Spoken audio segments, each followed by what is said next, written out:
અમદાવાદના ધોળકામાં ગટર રાજ ઘણા સમયથી ઉભરાતી ગટરોથી લોકો ત્રાહિમામ રોગચાળાની ભીતિ વચ્ચે નગરપાલિકા સામે સવાલો ઉઠ્યા। ધોળકા શહેરમાં ઘણા સમયથી ગટરની સમસ્યા વિકરાળ સ્વરૂપ ધારણ કરી રહી છે। ઠાકોરવાસ, બામણપેટ, લક્કી ચોક, ગનીપુર અને શહેરના અનેક વિસ્તારો અને રહેણાંક સોસાયટીઓમાં ગટરના ગંદા પાણીઓ રસ્તા પર ઉભરાતા સ્થાનિક લોકો ભારે હાલાકી ભોગવી રહ્યા છે। ગંદકી અને દુર્ગંધના કારણે રહેવાસીઓનું જીવન દુષ્કર બન્યું છે। છતાં સમસ્યાના કાયમી નિરાકરણ માટે કોઈ અસરકારક પગલાં લેવામાં ન આવતા લોકોમાં ભારે રોષ જોવા મળી રહ્યો છે। ગટરના ગંદા પાણી, રસ્તાઓ અને સોસાયટીમાં ભરાઈ રહેલા મચ્છરોનો ઉપદ્રવ વધ્યો છે, જેના કારણે મલેરિયા, ડેન્ગ્યુ સહિતના ચેપી રોગચાળાનો ભય સેવાઈ રહ્યો છે। બાળકો, વૃદ્ધો અને મહિલાઓએ સૌથી વધુ મુશ્કેલીનો સામનો કરવો પડી રહ્યો છે।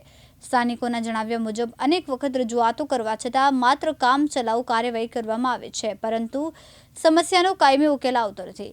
એક તરફ સ્વચ્છતા અને આરોગ્ય અંગે સરકાર દ્વારા અભિયાનો ચલાવવામાં આવી રહ્યા છે, ત્યારે બીજી તરફ ધોળકાના અનેક વિસ્તારોમાં ગંદકીના દ્રશ્યો તંત્રની કામગીરી સામે પ્રશ્નાર્થ ઊભો કરી રહ્યા છે। વરસાદી સિઝન નજીક આવી રહી હોવાથી સ્થિતિ વધુ ગંભીર બને તેવી શક્યતા, ત્યારે ધોળકા નગરપાલિકા તાત્કાલિક અસરથી ગટર વ્યવસ્થાપનનું સમારકામ કરીને લોકોને આ સમસ્યામાંથી મુક્તિ અપાવે તેવી માંગ ઉઠી રહી છે। હવે જોવાનું રહ્યું કે તંત્ર લોકોની પીડા સમજીને ઝડપી કાર્યવાહી કરે કે પછી ધોળકાવાસીઓને હજુ પણ ગટર રાજનો સામનો કરવો પડશે। ધોળકા બામણપેટ વિસ્તારમાંથી બોલું છું।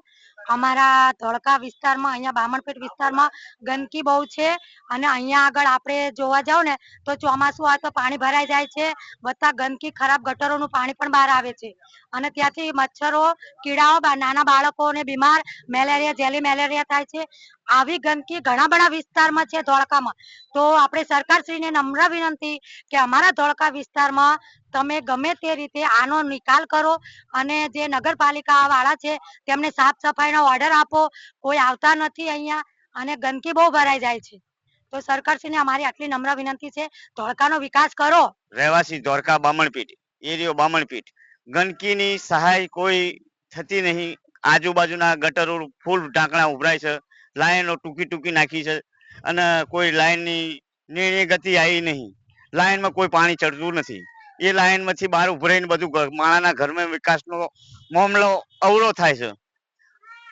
એના પછી મારી માંગ છે આ ગટરો બધી સાફ થઈ જાય, ધોળકા બામણપીઠ એરિયો સાફ સુથરાથી મળે, એટલી માંગ છે મારી, બીજી કોઈ માંગ નહીં। અમારે ગટર નો પ્રોબ્લેમ છે। 6 મહિનાથી ગટર ચાલુ છે। અમારા બાબલા, અમારી છોકરીઓ માંદી થઈ ગઈ, મચ્છર પડે છે। જે હોય એ કોઈ સાંભળતા નથી અમારું કહેવાનું। કેવા આવે તો વોટ લેવા આવે છે ખાલી, પછી જતા રહેશે, પછી ફરીને જોવા આવતા નથી। ગમે ત્યારે અમે જઈએ તો અમારું સાંભળતા નથી, કાને વાત લેતા નથી। આજ આવે કાલ આવે, અમારી માતાજીના મંદિર આગળ નકરું ગૌ મૂત્ર હાલું જાય છે અમારે। ગોહિલ સોહિલ કુમાર, દિવ્યાંગ ન્યૂઝ, અમદાવાદ।